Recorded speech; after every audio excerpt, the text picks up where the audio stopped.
Bismillahirrahmanirrahim. Assalamualaikum warahmatullahi wabarakatuh. Langsung dari Basecamp Halalpreneur di Bekasi Business Center 3, saya Yolanda Mayanti akan kembali mengajak Sobat Halalpreneur untuk berbincang dengan para leader HNI, terutama Halalpreneur yang super duper keren.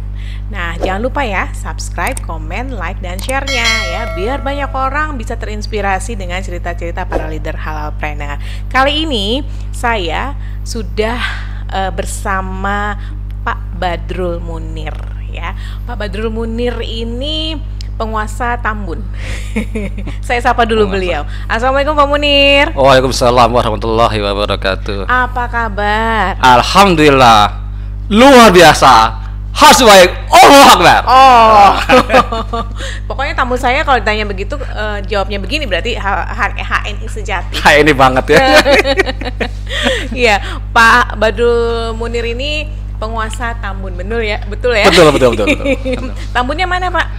Tambun Selatan. Tambun Selatan. Ya, tepatnya di Puri Cendana. Oh, Puri Cendana. Oh, kemarin sempat ada rame-rame Covid tuh ya? Ya sempat rame, bahkan ada sampai zona merah. Ada konsumen beli sampai takut katanya gitu datang ke BC gitu. Cuman karena kalau di BC itu kan yang ngikutin protokol Covid ya, jadi masker, jadi ya alhamdulillah lama-lama juga biasa gitu. Apalagi cuci tangan, ya sekarang pakai apa namanya? APW ya, pakai APD. APW kan APW wajah, ya? Oh, APW iya. loh dia kan Pakai shield ya, face gitu, shield katanya. Oh, pakai itu juga pakai itu, ya. ya. Tapi alhamdulillah keluarga sehat-sehat kan ya? Alhamdulillah sehat, karena tiap hari ya di rumah dari bangun tidur harus edukasinya harus apa? Ya harus minum madu. Minum madu. Ya herbal sunnah lah, madu, kurma, terus yang nggak ketinggalan harus wajib minum kopinya gitu. Oh. Wah, itu yang harus itu. Pantesan ya. Bahkan anak saya yang perempuan yang tadinya nggak suka kopi, sekarang di rumah saya wajibkan minum kopi gitu. Jadi alhamdulillah sampai dengan saat ini terjaga semua kesehatannya. Alhamdulillah ya. terjaga. Pak Munir ini punya putra putri 3? Putri 1, 2 laki-lakinya. 2 laki-laki, ada 3 ya. 3, ya. Ini paling cantik 1 ya. Ini nggak ngikut. Nggak ngikut ya. Iya, Pak Munir asli mana sih? Aslinya Jawa Timur, Kediri. Oh, dari ya, Kediri, ya. Tahu Pong. Tahu Pong ya.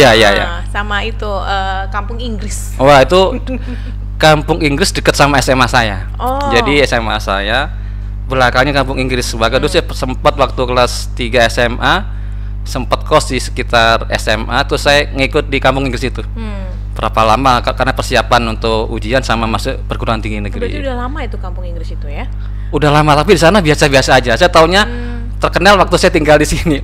Kampung Inggris kok. Apalagi waktu ada beberapa leader yang ke sana itu baru ingat, di sana biasa-biasa aja sih kalau saya. Cuman saya baru ingat ternyata di sini kok terkenal Kampung Inggris gitu. So you speak English very well? Aduh, lupa sekarang. Nanyanya ya.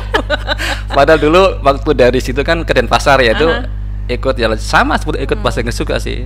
Ya dulu sama kakak saya diwajibkan setiap sama hari Sabtu sama hari Ahad tuh harus keluar ya, entah tuh ke Sanur ya, pokoknya harus praktekin.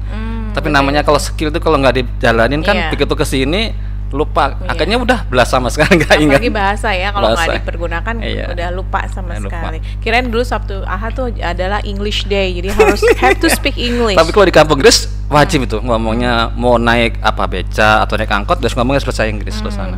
Itu dari Pak Munir kecil udah ada itu si Kampung Inggris ini. Tapi dulu saya nggak tahu kalau itu terkenal, nggak tahu. Oh, nggak tahu, tapi sudah ada eksis. Udah ada situ. Oh, ternyata itu. Sekarang malah. Bahkan teman anak saya yang di SMA itu, yang di Mahat, itu kemarin waktu libur lama itu sampai 1 bulan di sana, di Kampung Inggris.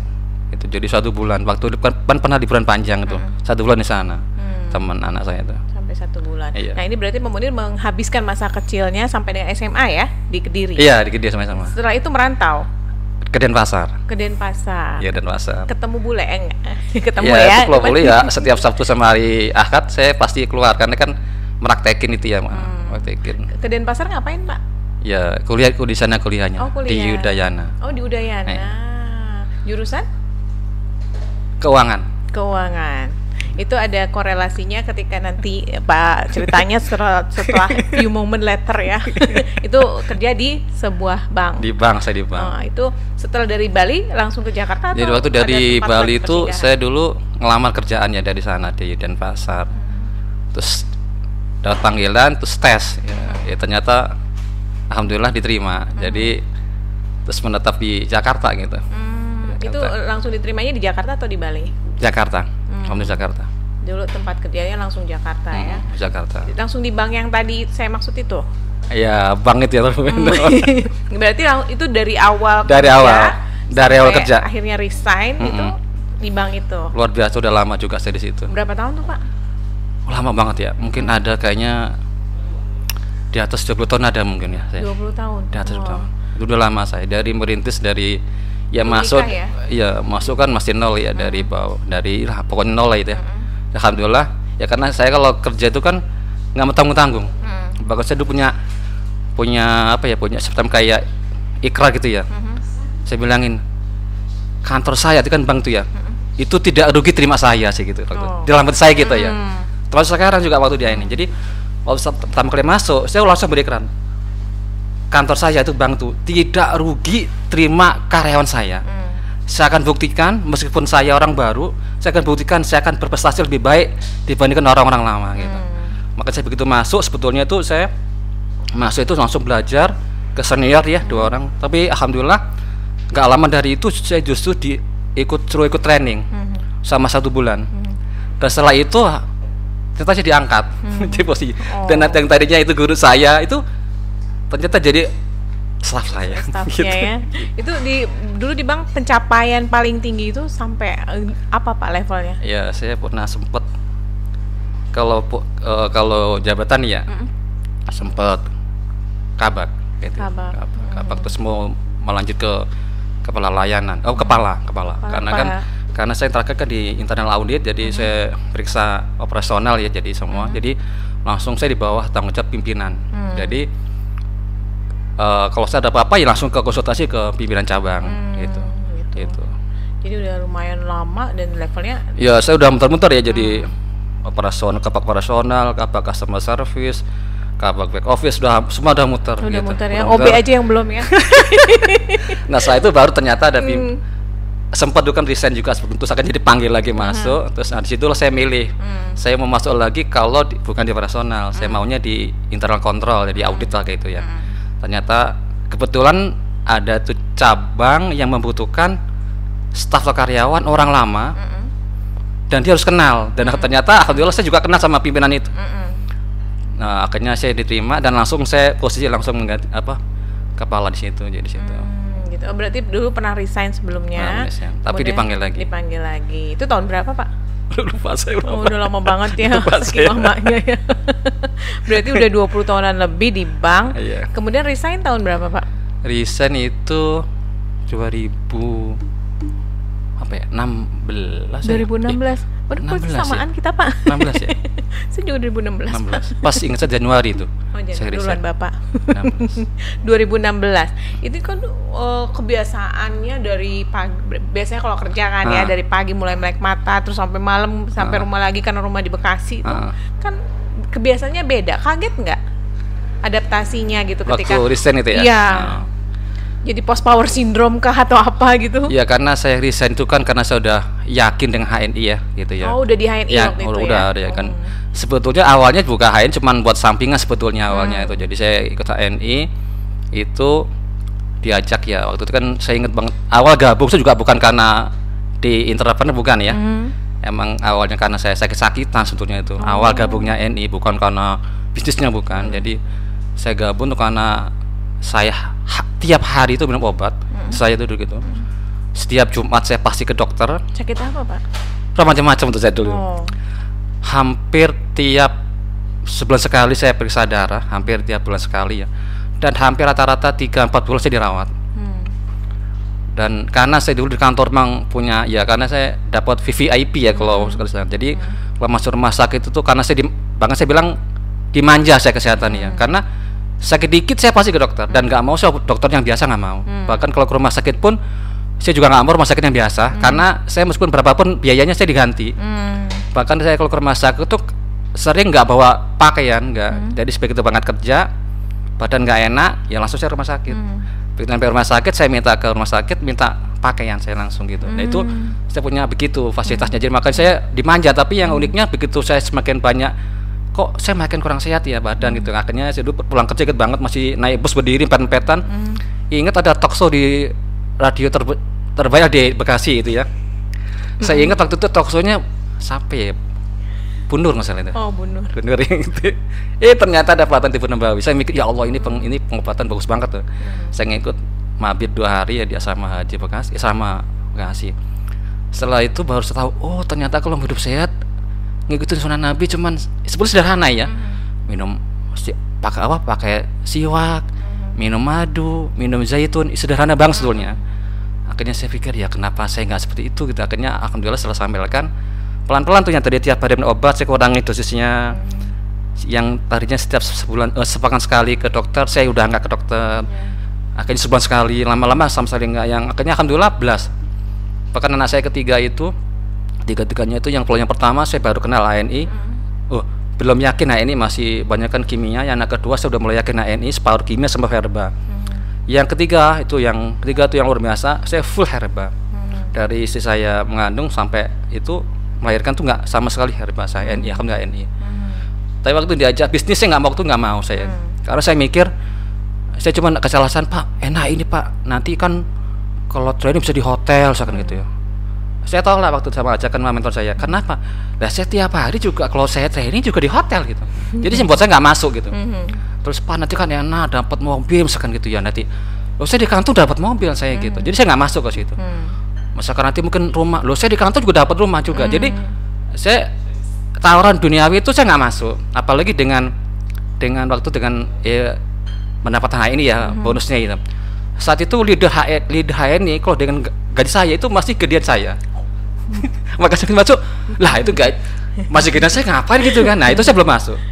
Nah tatkala mulai masuk di tentang apa ini punya muslim, ini produknya halal dan di sini bukan jualan bukan gitu.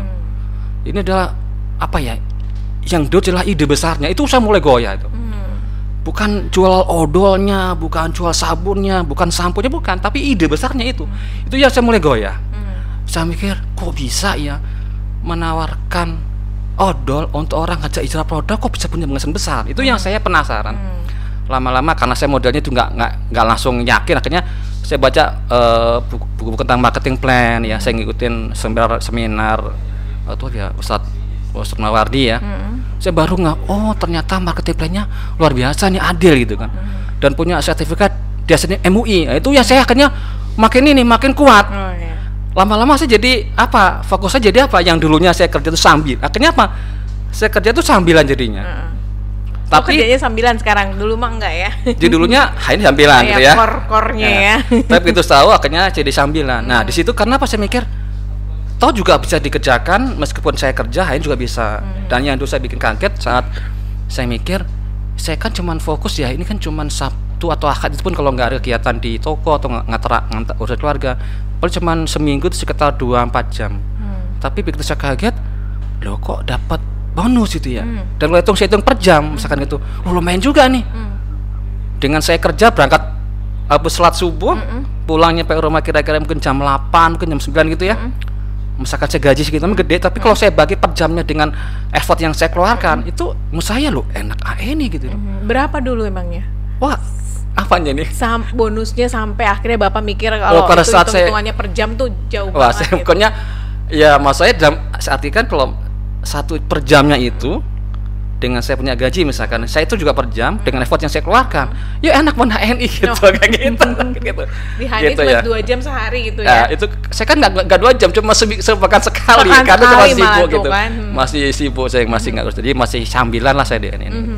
Tapi yang akhirnya yang saya bangun adalah gimana caranya saya bikin wadah besarnya dulu di HNI gitu ya. Jadi sebelum saya kan punya kepingin resign ya mas, tapi kan nggak mungkin masuk resign, tapi saya nggak menyiapkan nggak menyiapkan kayak wadahnya. Akhirnya saya bikin apa?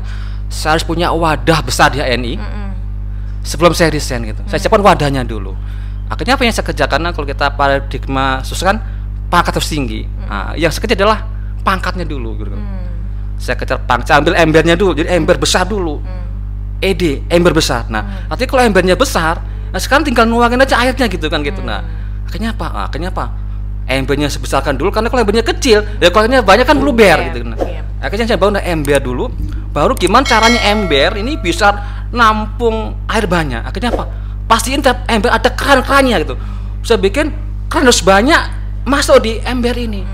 Terus gimana caranya ini biar debit airnya tinggi? Saya pastiin setiap keran ya harus banyak airnya gitu. Nah, sama kayak di HNI. Begitu saya HNI adalah pastikan kita harus punya tim. Setelah kita bangun, kita punya pangkatnya level ED paling tinggi dan bangun timnya. Ini ibaratnya adalah pipa-pipanya gitu ya. Saya bangun minimal kita punya 10 tim dan 6 yang kokoh. 6 ini biar debit airnya banyak gitu. Nah gitu. Akhirnya apa? Alhamdulillah saya mulai jalankan dengan cara kerja benar. Dan alhamdulillah saya waktu itu resign. Padahal waktu saya resign, bonus saya itu di HNI masih lebih kecil daripada gaji saya gitu. Bukan kecil banget gitu. Kecil banget. Kenapa akhirnya berani? Bahkan saya dulu, apalagi saya punya posisi di kerja kan punya posisi. Bahkan teman bilang ini gila Pak Munir nih. Orang lain berebut kepingin punya posisi itu. Di saat saya masuk posisi itu bahkan sebentar lagi dapat penawaran yang terbaik lagi. Karena kan kalau saya level saya kan banyak dicari kalau saya itu. Tapi kok unik kenapa saya mesti resign gitu. Padahal kalau ngikutin secara mungkin itu cuma matematika gitu ya. Penghasilan waktu bonus sekian itu masih kecil banget sama gaji saya. Maksud saya jauh banget, bukan jauh banget.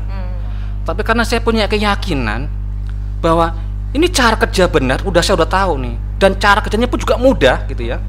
Bukan model jualan, bukan model harus jago ngomong, jago negosiasi enggak gitu. Mudah banget, sederhana. Ternyata asal kita mau pakai produknya, asal kita mau senang menceritakannya. Jadi pakai produknya terus senang menceritakannya dan juga senang mengajak orang yang kita ceritain. Dikerjakan dengan cara istiqomah, insya Allah jadi. Nah ternyata tuh saya jalankan. Akhirnya apa?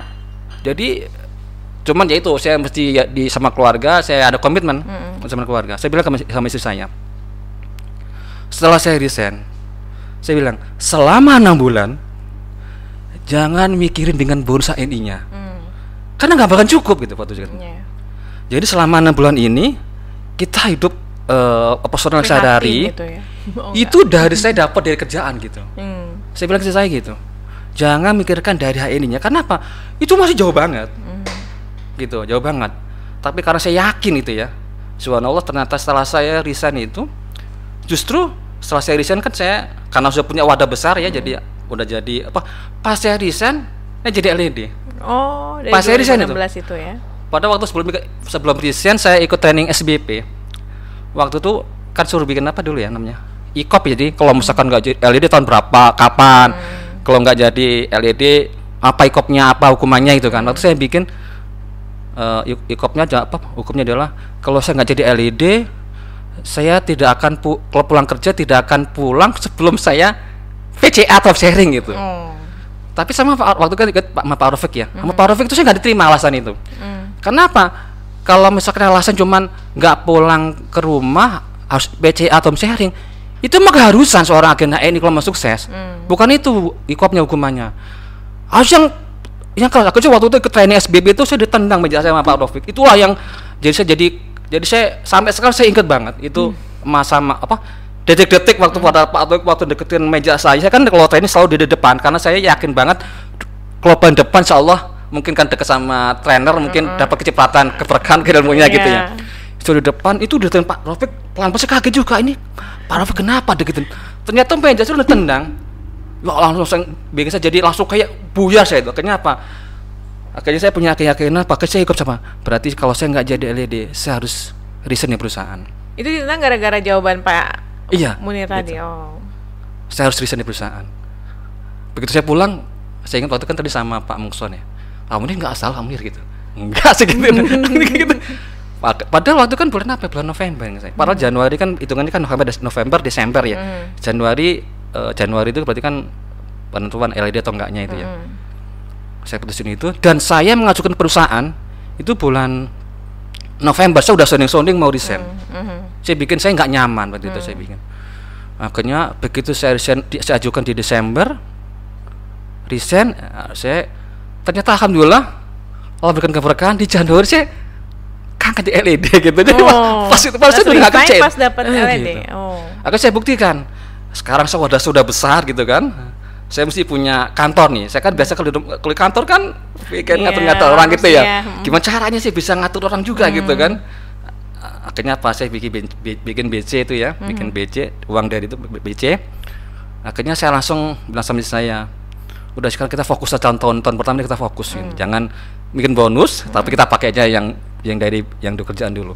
Subhanallah, setelah saya fokus itu, yang saya bikin kaget bahkan sampai sekarang saya nggak percaya. Saya itu tidak sampai 1 tahun itu bisa mengalahkan gaji saya waktu dulu. Tidak sampai 1 tahun. Itu yang saya ulang-ulang ke benar-benar saya. Kalau nggak percaya, itu saya 1 tahun fokus. Yang dulu saya nggak masuk akal, buat saya nggak masuk akal. Ternyata nggak sama 1 tahun mampu melewatin gaji saya yang saya rintis berpuluh tahun gitu. Secara logika nggak masuk akal. Tapi kenapa kok ini terjadi? Karena ada campur tangan Allah gitu. Jadi keyakinan saya, karena apa? Saya resign ini bukan saya semata-mata karena kejar bonusnya, tapi apa? Kayaknya ada perjuangan dakwah.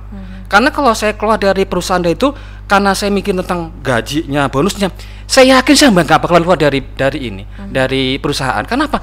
Saya zona nyaman, kendaraan ada, rumah ada, apapun saya nggak punya pinjaman. Bahkan saya pernah waktu itu training sama Pak Fili waktu. Saya ingat banget waktu materinya The Power of Kepepet. Pak Fili disuruh semua peserta, coba berapa tanggungannya, berapa utangnya, suruh tulis. Waduh serius, saya sama sekali nggak bisa ngisi. Karena apa? Saya nggak punya utang. Coba yang misalkan ini nggak punya rumah, loh saya rumah ada, kendaraan ada, motor ada, toko juga udah ada. Udah zona nyaman banget itu. Saya zona nyaman. Jadi kalau misalkan saya mikirin itu saya nggak masuk. Tapi yang bikin saya waktu ikut tanya Pak Afil itu adalah waktu pada saat yang sekarang yang bingung sama gitu kan, saya bingung. Saya ngisi apa nih Pak? Akhirnya apa? Bagi yang nggak punya tanggungan, sekarang bayangkan kata betul. Bayangkan seakan-akan Anda tuh tidak kerja. Terus Anda coba hitung pengeluaran Anda, kata Pak Begitu ini betul. Hitung totalnya berapa? Segimana nanti rasanya? Langsung saya hitung waktu saya dengan tarik nafas, saya seperti gelas kosong, saya hilang seakan-akan saya tuh udah nggak kerja itu. Saya hitung begitu saya total, saya kaget itu. Ya Allah, segini besarnya pengeluaran saya yang saya keluarkan di saat saya nanti resign dari perusahaan. Apa yang saya kerjakan nanti kalau saya resign di perusahaan, kalau dia ini tidak sukses gitu. Makanya ya Allah, karena itu benar-benar buat saya tamparan. Kenapa? Saya ngitung buat ini sekian. Akhirnya apa? Saya harus sukses. Waktu itu saya tahun itu 1 bulan. Ikut training apa dulu namanya ya, istilahnya SOS apa saya dulu lupa saya dulu. Masih ada misabil waktu saya ingat banget 1 kelas sama misabil. Gitu banget. Akhirnya saya alhamdulillah setelah saya ikuti itu alhamdulillah ya terbukti ternyata. Dan saya waktu itu apa? Bilang ke ibu saya waktu di kampung, karena saya kan tetap meskipun bulan kan tetap ada ya orang tua, mertua karena saya bilang ke ibu saya, mohon doanya ibu saya gitu. Sebenarnya saya minta doa ibu saya. Bu, tolong doain saya. Saya kan takut juga mau bilang resign, takut saya. Karena apa? Ya karena di keluarga kan saya semacam kayak apa ya, saya ditanya gimana gitu kan. Saya bilang saya kasih jaminan garansi. Mohon doanya Bu, saya mau resign. Ini perusahaan muslim gitu. Mohon doanya dan saya akan jamin yang selama ini mungkin saya berikan ke keluarga itu tidak akan berkurang sedikit pun. Bahkan saya jamin bahwa nanti akan bertambah sedikit. Itu yang saya dulu gitu. Alhamdulillah ya atas begini pertolongan Allah, dan ternyata alhamdulillah setelah saya resign mungkin Allah berikan kemudahan ya dengan berkat doa ya semua keluarga dengan orang tua mungkin. Dan akhirnya apa? Sampai sekarang pun akhirnya tidak akan berkurang, bahkan saya tambah itu karena itu udah janji saya gitu. Tidak akan berkurang, tambah akan bertambah gitu. Nah kemudian sekarang di kampung makin menyebar. Sama kayak ini melebarkan sayap gitu. Jadi gitu, jadi sama kayak itu. Jadi Kediri udah high ini semua kayaknya.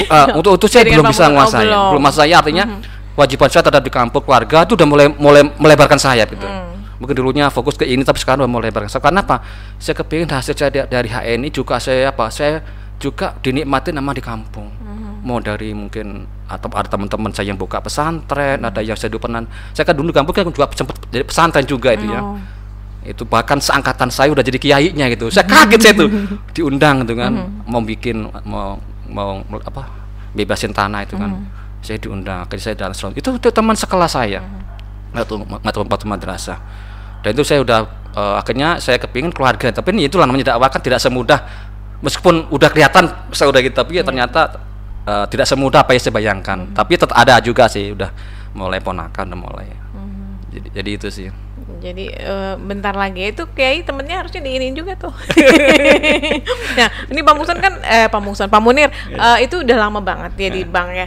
Kemudian pindah akhirnya. Ini ada mungkin ngajak teman-teman satu perjuangan dulu di. Kalau di kantor ada juga.